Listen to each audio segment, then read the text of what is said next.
Assalamualaikum warahmatullahi wabarakatuh. Selamat datang di channel cerita imajinasi misteri. Kembali saya Gepri Daud Gurau akan menyajikan sebuah cerita imajinasi misteri yang kali ini mengambil judul Demit Gadungan.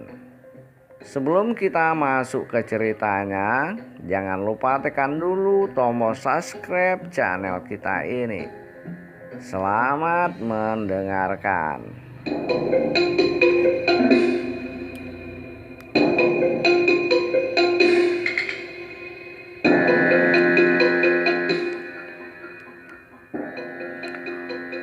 Mumetku rasanya saat ini sudah sampai ke lutut saking parahnya. Kenapa tidak? Karena kebun karet Pak Usman yang selama 5 tahun ini kusadap besok pagi akan ditumbang karena akan diganti dengan tanaman sawit. Dengan demikian artinya aku harus menganggur untuk waktu yang tidak ditentukan. Ya, sampai aku bisa mendapatkan pekerjaan yang lain lagi lah. Sementara di dalam kantongku tak lebih dari 20.000 rupiah. Naasnya lagi, semua uang yang kutabung selama menderes kebun Pak Usman ini siang kemarin sudah kubelikan pada sebidang kebun karet yang masih muda, yang belum bisa dideres dalam 1 tahun ini. Walah, mampuslah aku ini. Kemana aku harus mencari kerja di kampung ini? Di kampung ini bukanlah suatu pekerjaan yang mudah untuk bisa menderes kebun tuan-tuan yang kaya itu, karena mereka sudah memiliki karyawan tersendiri. Dul, kok bengong aja? Kamu Har, ada apa Har? Harto, kawanku yang sangat baik, tiba-tiba mengejutkan aku seolah-olah ada berita penting yang akan ia sampaikan. Baiklah, akan ku dengarkan saja, mudah-mudahan berita bagus. Ada apa Har? Itu loh Jul, si Ita ngamuk-ngamuk. Kenapa teleponmu nggak kau aktifkan? Dia pesan nanti malam kamu harus datang ke rumahnya. Aduh mampus aku. Satu persoalan belum selesai, persoalan lain datang lagi. Iya Har, nanti aku datang. Terima kasih ya. Iya, aku duluan ya, kata Harto meninggalkan aku. Nasib. Ita, kekasihku, memanggil pula. Uangku di kantong cuma 20.000, sementara di dalam tangkiku takkan ada bensinnya setengah liter saat ini, karena sudah 2 hari ini tak pernah kuisi-isi. Kalau tak datang, kasus ini sempat diputuskannya aku repot juga. Kemana aku harus mencari pacar baru sementara uangku tak ada? Alah, mampuslah aku ini. Akhirnya sore itu aku berangkat juga ke rumah Ita dengan napas yang terengah-engah karena memikirkan seandainya lah nanti Ita sayangku itu meminta aku untuk membawanya makan-makan, harus kubayar pakai apa? 20.000. Akhirnya aku dapat akal. Kutitipkan sajalah motorku ini di bengkel sebelum rumah Ita dan aku berjalan kaki ke rumahnya. Dari jauh kulihat Ita sudah membayarkan senyumnya kepadaku. Mampus aku ini. Dia tersenyum begini pastilah ada maunya. Tapi ya, itu pula lah yang membuat hatiku senang. Setelah mengucapkan salam, aku pun dipersilakan masuk. Tak perlu menunggu lama, segelas teh hangat datang menghampiriku.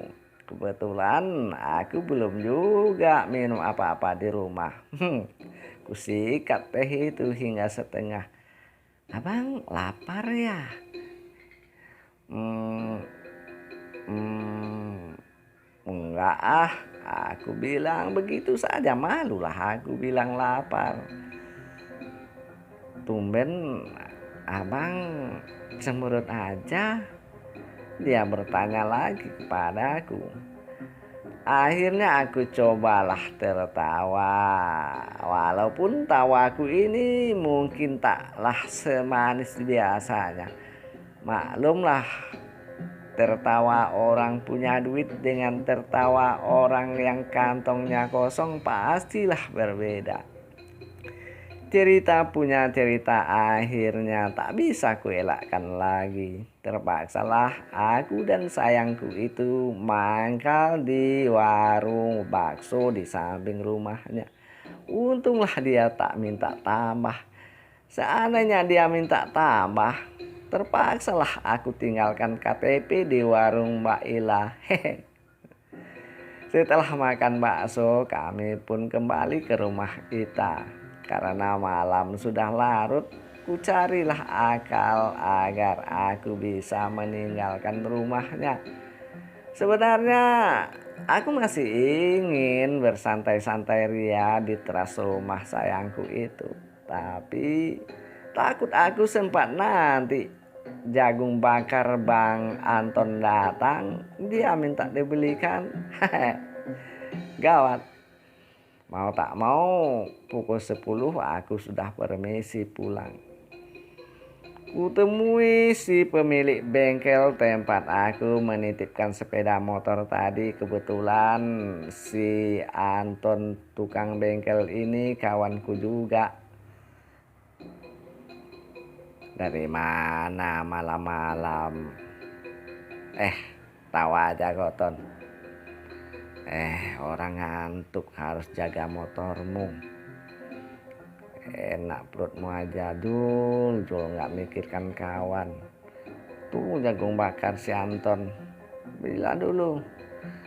Nama kalian kan sama. Bisalah kalian urusan. Hei, senama jagung bakar. Bawa dulu jagung bakarmu ke sini kawan. Hehe. Senama tukang bengkel rupanya. Tenang, aku datang.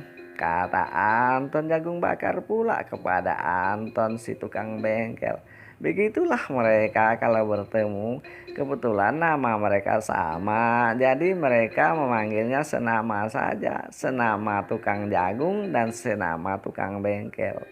Dalam hati aku tak bisa tertawa karena musibah.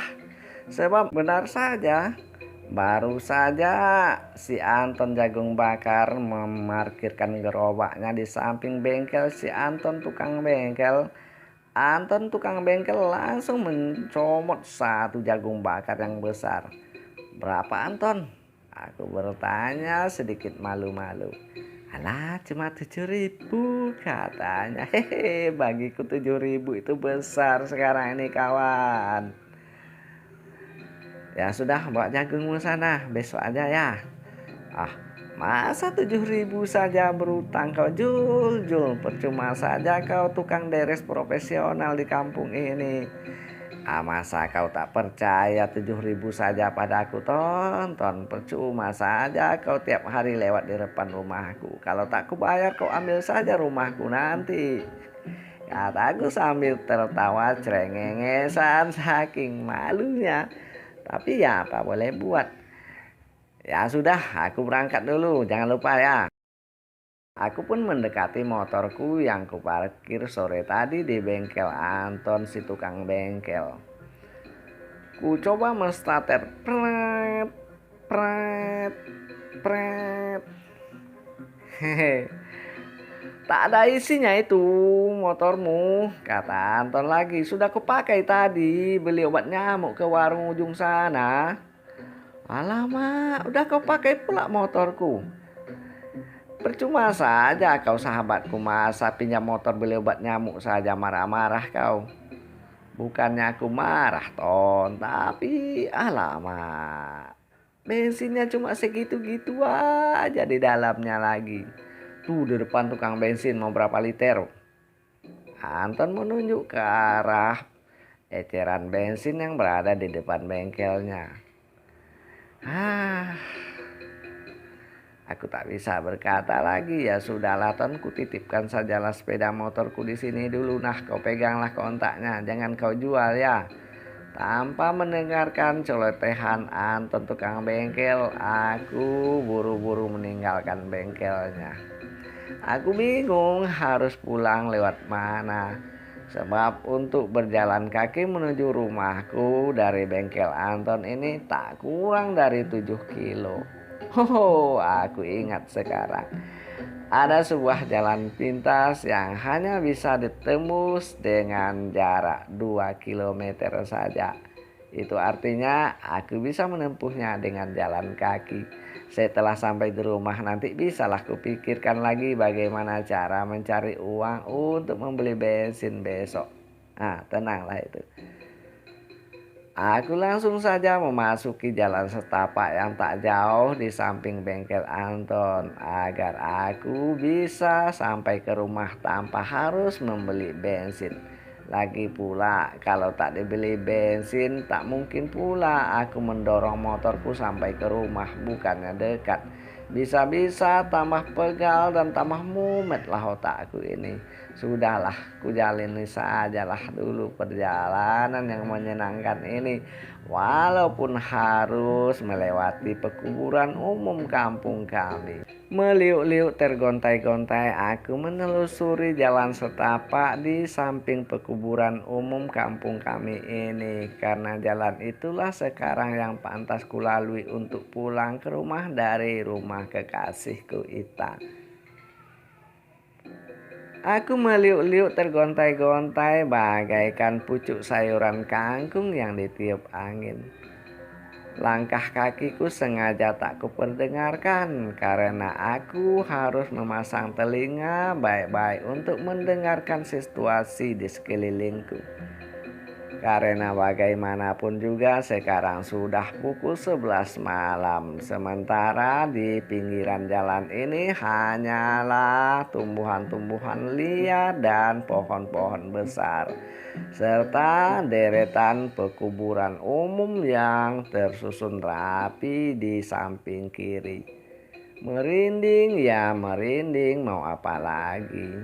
Terpaksa juga aku melaluinya. Kupasang telinga, kupasang hidung, mana tahu nanti aku mendengar langkah-langkah yang akan menyusulku atau mencium bau bunga kamboja atau melati atau bau bangkai apalah. Yang namanya hati sedang takut tentulah sakwasangka timbul silih berganti. Berlahan-lahan ku ayunkan langkah penuh rasa takut di dalam hati. Kupandangkan mataku hati-hati pun waspada. Berlahan-lahan aku melangkah hingga tibalah aku di pinggiran kuburan yang terdekat dengan jalan setapak ini. Bukannya bulu kuduku saja yang berdiri, rambutku rasanya sudah berdiri juga. Badanku agak gemetar, tapi ya nasib ya sudahlah. Berlahan-lahan aku melihat di samping pohon besar yang rindang. Pohonnya kira-kira mencapai 4 lingkaran drum. Sebuah tubuh terduduk di sana. Diam, tak bergerak. Di depannya ada setitik api. Api apakah ini? Ku coba mendekati berlahan-lahan.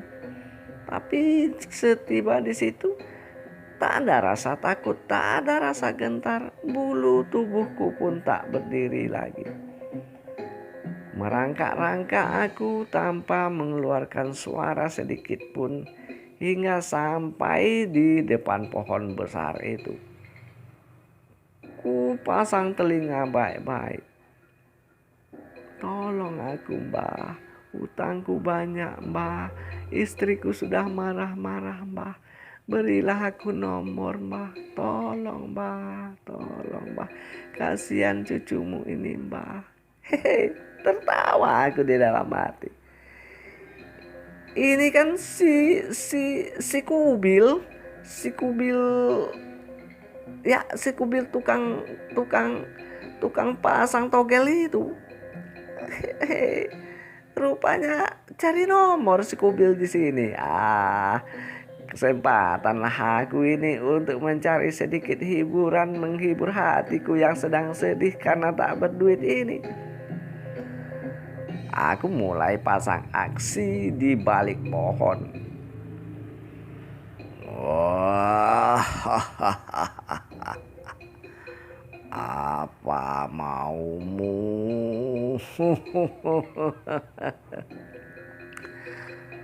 Mudah-mudahan si Kubil percaya kalau aku ini bukanlah si Juliadi kawannya. Mudah-mudahan dia percaya. Biarlah aku tokoi dia. Biarlah aku ini dianggapnya demit. Mampus kau Kubil. Maaf mbah, maaf mbah, aku datang mohon petunjuk mbah. Berilah aku nomor yang bagus mbah. Iya mbah, berilah aku mbah. Istriku sudah marah-marah mbah. Tak ada beres di rumah mbah. Sepedanya sudah kujual mbah untuk pasang togel, tapi tak kena mbah. Sekarang aku tak berani pulang sebelum bisa mengganti sepedanya yang kujual itu mbah. Berilah aku nomor mbah. Kubil bersedih-sedih curhat kepada pohon besar ini. Waduh, goblok kali lah kau Kubil, pikirku. Sekarang terimalah kau ini. Aku pun pasang aksi lagi. Mudah.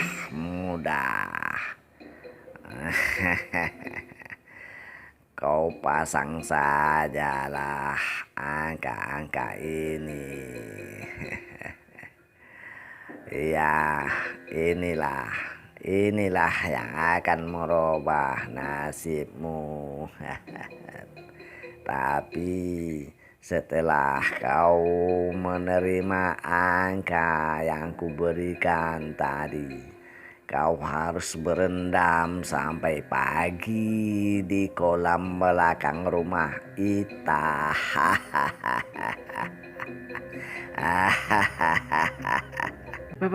Baik mbah. Aku akan mendengarkan semua nasihat mbah.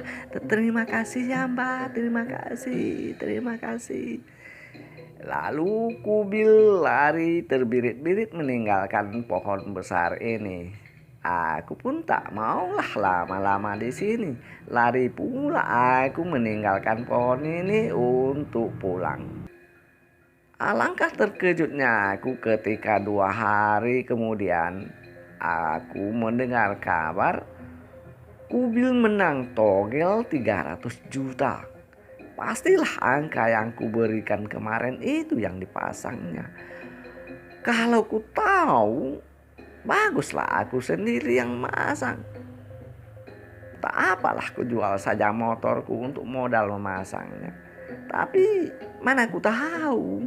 Hei Kubil, awaslah kau Kubil. Aku harus dapat bagian lah dari uangmu itu. Lagi pula aku sekarang ini betul-betul tak punya uang, Bil.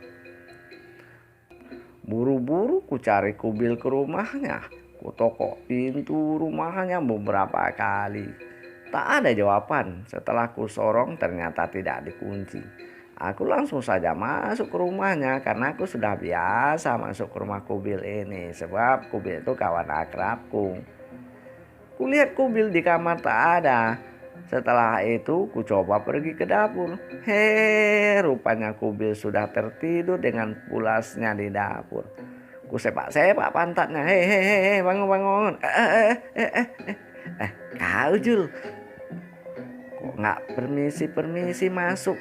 Kurang permisi apa lagi? Sudah berapa kali ikut tokok-tokok pintumu. Malah hampir jebol, kau tak mau juga buka pintu. Hehe, aku ketiduran. Ngantuk sekali aku, Jul. Katanya senyum-senyum. Kau ketiduran atau sembunyi di dapur ini? Kau takut ya banyak orang minta. Ginilah orang kaya, kata aku sambil memuji-mujinya. Mudah-mudahan adalah jatahku dikeluarkannya. Tapi tak mungkin juga aku bilang kalau nomor yang dipasangnya itu aku yang mengasih. Ini Jul, sudah kesiapkan untukmu, kataku Bil cengengesan kepadaku sambil menyodorkan selembar uang 5.000. Cuma 5.000, Bil? Hehe, sudah cukup itulah, Jul. Aku banyak utang, Jul. Sudah kubayari utang, sudah kubelikan pula sepeda baru untuk istriku. Sekarang istriku lagi jalan-jalan pakai sepeda barunya. Ya sudahlah, Jul ya, 5.000 saja ya. Tipis sekali lah pergaulan kau, Kubil cuma 5.000 kau sanggup ngasih aku. Cuma dapat beli potong kuku saja ini. Inilah 5.000 lagi ya, sudah ya. Kalau kau pasang togel 10.000 ini banyak dapatnya ini, ya sudah ya. Uang merah lah agak 3 lembar, Bil. Tak ada lagi, Jul. Sudah kubayari utang-utangku. Masa utangmu sampai 300 juta, Bil? Aku beli kebun karet, Dul. Maaf Jul ya, inilah 10.000 cukup lah ya. Ya aku mau bilang apa lagi lah. Ku sambut saja uangnya itu daripada tidak ku kantongi. Aku berpikir, awaslah kau Bil. Ada bagianmu. Aku berdendam sekali pada manusia satu ini. Pelitnya alamat 300 juta.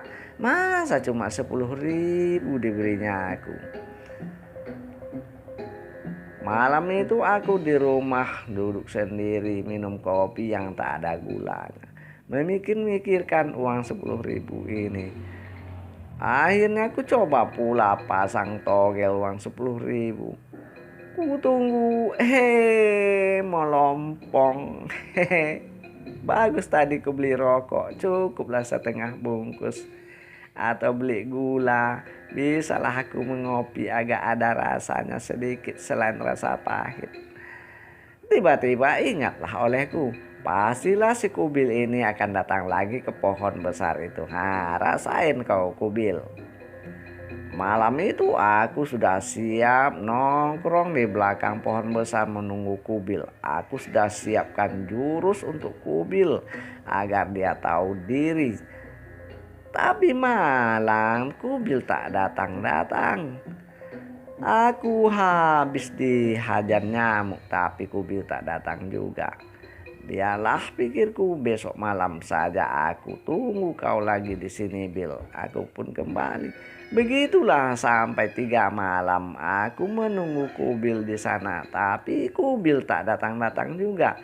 Aku yang sudah hampir mampus diajar nyamuk. Utangku di warung pun sudah banyak. Ya utang rokok lah, utang beras lah. Ya bagaimana lagi, aku tak ada kerjaan sekarang.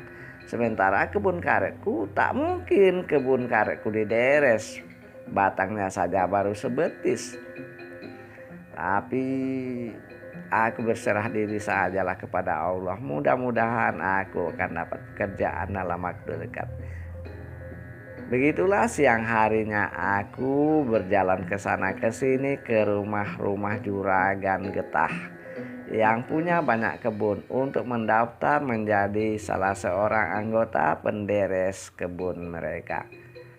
Akhirnya aku diterima menderes oleh Mbak Inah, seorang janda kaya yang punya banyak kebun karet peninggalan suaminya.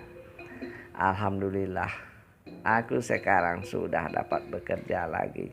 Biarlah seminggu ini aku ngutang-ngutang dulu. Besok setelah aku menjual karet, bisalah ku bayar utang-utang itu. Tapi yang namanya sakit hatiku pada kubil, takkan ku biarkan begitu saja. Malam ini kebetulan malam Jumat, aku kembali ke batang pohon besar yang berada di samping kuburan itu. Aku sudah siap pakai jaket tebal, pakai sebu, pakai sepatu biar tidak dihajar nyamuk. Walau sampai pagi kubil belum datang, tetap akan kutunggu setiap malam biar tahu rasa dia. Masa dia dapat 300 juta, 10 ribunya aku diberinya. Benar saja, kira-kira pukul 11 malam, kulihat seorang laki-laki berjalan serunduk-serunduk, sembunyi-sembunyi mendekati pohon besar. Kebetulan aku sudah standby di belakangnya. Dia duduk bersila di situ sambil membaca-baca mantra, entah apalah mantra yang dibacanya. Dia pun membakar sesuatu. Terciumlah olehku bau menyan yang sangat tajam. Aku tertawa di dalam hati. Mampus kau Bil, terima bagianmu. Tak lama kemudian Kubil pun mulai membuka pembicaraannya. Mbah, mbah, aku Kubil datang lagi mbah.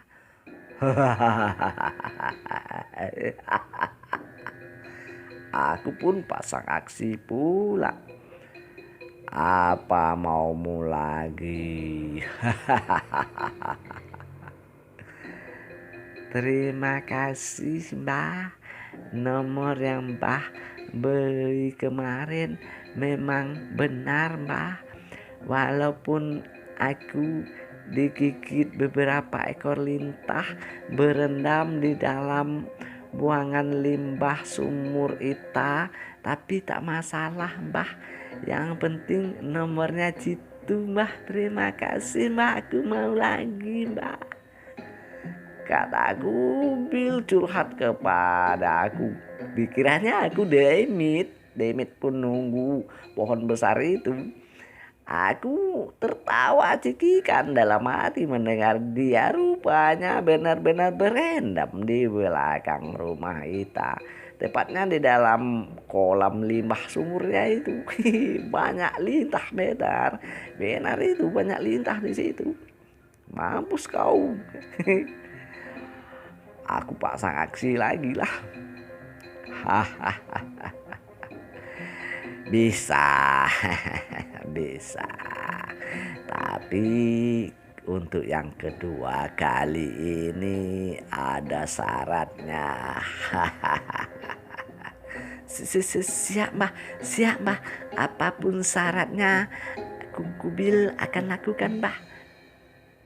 Bagus kalau begitu. Kau bawalah besok malam seekor kerbau gemuk ke sini. Mahal itu mbah, kata Kubil.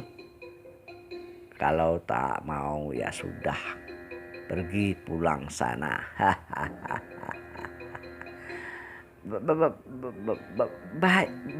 Baiklah mbah, tetapi apa tak bisa ditukar dengan ayam saja mbah? Boleh. Tapi harus 1000 ekor. Ya mbah. Bagaimana kalau dengan kambing saja mbah? Kubil menawar lagi. Boleh, tapi harus 500 ekor. Iya mbah, pakai kerbau gemuk saja mbah. Lalu kerbau itu diapakan mbah? Kau potong kerbau itu di sini. lalu darahnya kau mandikan, kemudian dagingnya, kulitnya, kakinya, semua isi perutnya, termasuk usus dan kotoran-kotorannya, harus kau makan.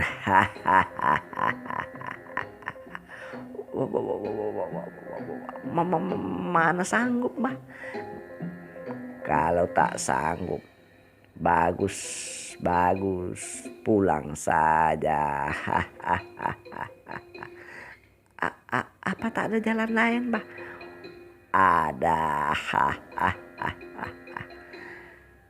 Kau tinggalkan saja uang sebanyak 2 ekor kerbau di bawah pohon ini. Setelah itu, besok malam kau datang lagi ke sini untuk menerima nomor yang jitu. Tadi 1 ekor, Mah. Sekarang kok 2 ekor, Mah. Itu kan karena kau tidak sanggup makan kerbau itu 1 ekor sampai habis. Kalau tak mau, boleh pergi tinggalkan tempat ini. Aku mau istirahat. Baik, Mbah. Kira-kira berapa duitnya itu, Mbah? 50 juta. Iya, Mbah. Iya, Mbah. Iya, Mbah. Tunggu sebentar, saya pulang dulu, Mbah. Baiklah. Lalu Kubil pergi terbirit-birit meninggalkan pohon besar. Aku yang berada di baliknya tertawa dan penuh gembira kemenangan. Mampus kau, Kubil, 50 juta. Lebar itu. Tak lama kemudian nampaklah Kubil sudah kembali ke bawah pohon besar dengan sebuah bungkusan. Mbah, ini Kubil bawakan uangnya. Jangan lupa besok malam nomor yang jitu ya, Mbah. Hahaha, tenang. Dah, sekarang kau boleh pergi, tapi jangan lupa besok malam kau harus datang ke sini lagi untuk menerima nomor itu. Tapi jangan lupa sebelum ke sini kau harus berendam dulu 2 jam di belakang rumah Ita seperti kemarin. Dan setelah menerima nomor itu dari aku, kau juga harus kembali berendam di sana hingga terdengar azan subuh. Kalau kau mendengarkan semua nasihatku, kau akan berhasil. Cepat pergi. Kubil pun pergi meninggalkan pohon besar dengan penuh semangat karena dia yakin besok malam akan mendapatkan angka jitu. Setelah Kubil tidak terlihat lagi, aku pun bergegas keluar dari balik pohon dan langsung menerkam uang 50 juta yang berada di dalam bungkusan yang baru saja diletakkan oleh Kubil. Mampus kau, Bil.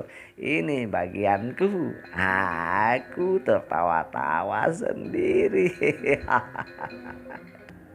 Baru saja tanganku menyentuh bungkusan yang diletakkan oleh Kubil di bawah pohon besar tadi. Di depanku sudah berdiri makhluk menyerupai pocong dengan wajah hancur memandang kepadaku. Kulihat kakinya tidak menginjak tanah. Bau busuk serentak menyeruak di sekitar tempat ini. Tubuhku menggigil. Aku berpikir nyawaku jauh lebih penting dari uang haram ini. Kubalikkan tubuh untuk kabur. Tapi di belakangku sudah ada sosok yang mengerikan berdiri pula di sana. Aku tak bisa berbuat apa-apa. Aku melompat ke sebelah kiri. Sebuah sosok yang lebih sadis lagi dengan wajah hancur, mata terkulai keluar dan lidah terjulur dengan darah yang menetes dari lehernya yang berlobang. Seperti pocong juga, tapi lebih sangir dan lebih mengidikkan lagi. Aku tak bisa berbuat apa-apa. Aku tak tahu apa yang terjadi setelah itu. Tiba-tiba aku merasa mataku panas, wajahku panas. Ketika ku buka mataku, ternyata mukaku telah tertimpa oleh matahari. Ternyata hari sudah siang. Aku sudah terlelap di sana entah beberapa jam. Mudah-mudahan saja tak ada seorang pun yang melihatku tertidur di bawah pohon besar dekat kuburan ini. Ketika aku layangkan pandangan sekeliling, tak ada orang. Setelah ku ingat-ingat kejadian semalam, ingatlah aku tentang bungkusan yang diletakkan oleh Kobil di bawah pohon besar. Ku cari di sana sini tapi tak ada. Siapakah yang punya rezeki? Sudahlah. Yang penting aku selamat. Aku pun meninggalkan pohon besar itu dengan penuh kelesuan dan kesedihan. Amblas deh 50 juta. Tapi ya untunglah aku tidak mengalami kecelakaan apapun dan juga tidak mengeluarkan modal apapun selain hanya harus menderita digigit nyamuk. Alhamdulillah lah, aku tidak jadi menikmati uang haram hasil penipuan terhadap kawanku sendiri. Akhirnya 2 hari kemudian aku mendengar Kubil memaki-maki pohon besar itu. Dia merasa ditipu 50 juta raib. Entah siapa yang mengambil.